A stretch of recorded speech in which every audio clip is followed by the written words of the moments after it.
आणि तिथं झाडं वगैरे लावलेली असतील तर अशी तुम्हाला असं गवतासारखं उगवलेलं दिसत असेल बघा. दिसते का? याला काय म्हणायचं? पात्रीची भाजी. ही भाजी का खातात तर ही पचनासाठी हलकी असते, यांना पचन संस्था आपली सुधारते. परत शरीरात रक्त वाढण्यासाठी याची मदत होते. कशासाठी? रक्त वाढण्यासाठी या भाजीचा उपयोग होतो. आणि ही भाजी सहज उपलब्ध होते आपल्याला शेतामध्ये. आणि यकृताचे जर काही आजार असतील, यकृत माहितीये ना सगळ्यांना, आहे ना सगळ्यांकडे यकृत? हा, त्या यकृताचे जर काही आजार असतील तर ते यकृताच्या आजारावर ही भाजी अत्यंत गुणकारी म्हणून ओळखली जाते. त्यानंतर आपल्याला कावीळ होते बघा. कावीळ माहितीये ना, डोळे पिवळे पडतात, चेहरा पिवळा पडतो, नखे पिवळी पडतात आपली. मग ती कावीळ झाल्यावर सुद्धा या भाजीचं सेवन केलं, खाल्लं तर काय होतं? कावीळ बरी होण्यास आपल्याला मदत होते. आणि त्याला तरवट किंवा तरोटा सुद्धा म्हणतात. ज्या वेळेस ही भाजी कोवळी असते, म्हणजे एवढीशी छोटी छोटी असते, त्यावेळेस याची पानं तोडून घेतात, खुडतात आणि ही उकडून भाजी काय करतात, ते उकडून घेऊन त्याचं सगळं ते पाणी जे असतं ते टाकून देऊन त्यापासून भाजी बनवली जाते. पण ज्यावेळेस ही भाजी जून होते, जून म्हणजे निब्बर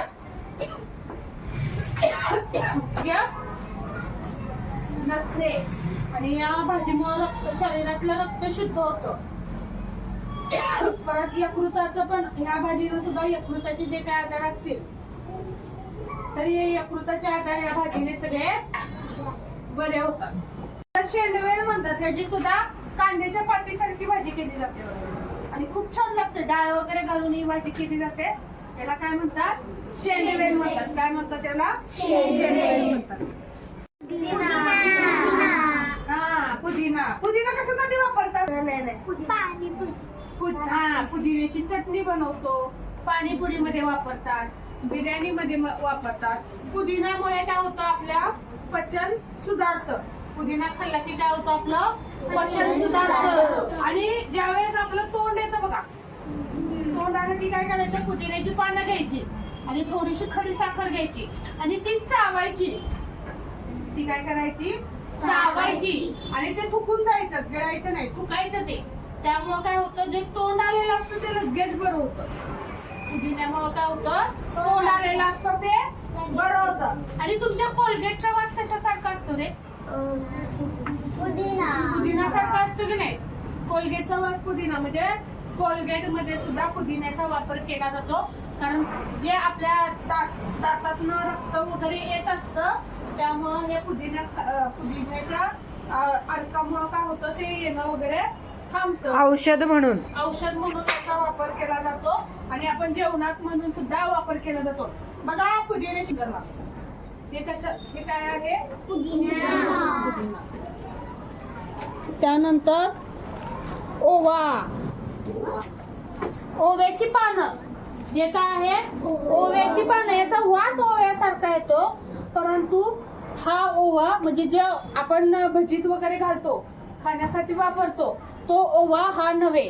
हा म्हणजे याला हब म्हणून वापरला. हब म्हणजे आयुर्वेदिक ह्याच्यात बाहेर देशांमध्ये हब म्हणून वापरलं जातं. तुम्ही पिझ्झा वगैरे खाता बघा, पिझ्झा वगैरे त्यात मिक्स हब म्हणून असतं. मिक्स हब माहितीये? त्या मिक्स हब मध्ये ह्याचा उपयोग केला जातो.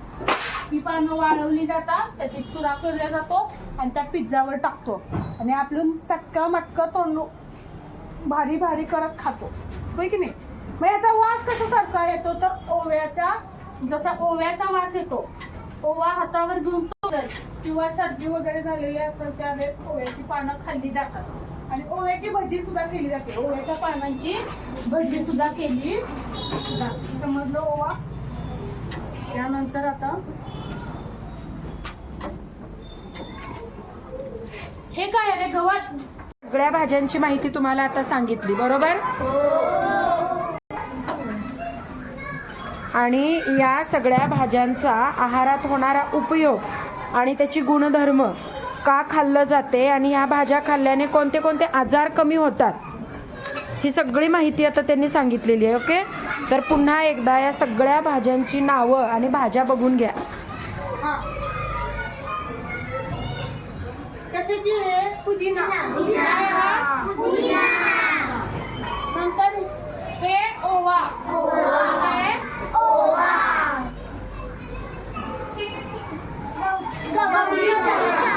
हा काय आहे? गवती चहा. याचा उपयोग सर्दी खोकल्यासाठी आपण करतो. नंतर हे झाड जे आहे ते कशाच्या? अळूच्या झाडाचे. यापासून हा गुळवेल आहे. काय हा? गुळवेल. त्यानंतर हे शेंडवेल आहे. हे काय? शेंडवेल. त्यानंतर ही ह्याची भाजी नाही, पात्रीची भाजी नाही, ही कुरडूची भाजी आहे. ही कशाची भाजी आहे? कुरडू. त्यानंतर आंबाडीची भाजी ही. त्यानंतर ही चवळीच्या ज्या शेंगा असतात त्याची पानं आहेत ही, आणि याची पण भाजी केली जाते. त्यानंतर हे काकळी किंवा टाकळा. हा. त्यानंतर हे भारंगीची पानं. कशाची आहे? समजलं सगळ्यांना? त्यानंतर हे आहे सीताफळाचं पान आहे. कशाची आहेत ही पानं? ही सगळी जे काही आता दाखवलेली आहेत ही सगळी काय कसल्या वनस्पती आहेत? औषधी वनस्पती आहेत. आणि यापासून काय बनवली जाते? भाजी बनवून खाल्ली जाते आणि ती आपल्या शरीराला कशी आहे? उपयुक्त. बरं, आता गेल्या 3 दिवसापासून आपण वेगवेगळे वेल, कंदमुळं, वेगवेगळ्या भाज्या हे सगळं पाहतो, बरोबर? मग हे कोणत्या घटकाअंतर्गत आपण अभ्यासतो सांगा बरं? घटकाचं नाव? आपले हरित सहचर. या पाठांतर्गत गेली 3 दिवस झालं आपण वर्गात रोज काय करतो? धडा पाहत आहे. धडा अभ्यासतो आणि त्यासोबत वेगवेगळ्या पानांचे प्रकार, कडांचे प्रकार, त्यानंतर कंदमुळं, कंदवर्गीय भाज्या, वेलवर्गीय भाज्या, वेलवर्गीय वनस्पती हे सगळं अभ्यासतो ना. आणि आज रानभाज्या होत्या आपल्या वर्गामध्ये. आज आपण रानभाज्यांचा अभ्यास केलेला आहे.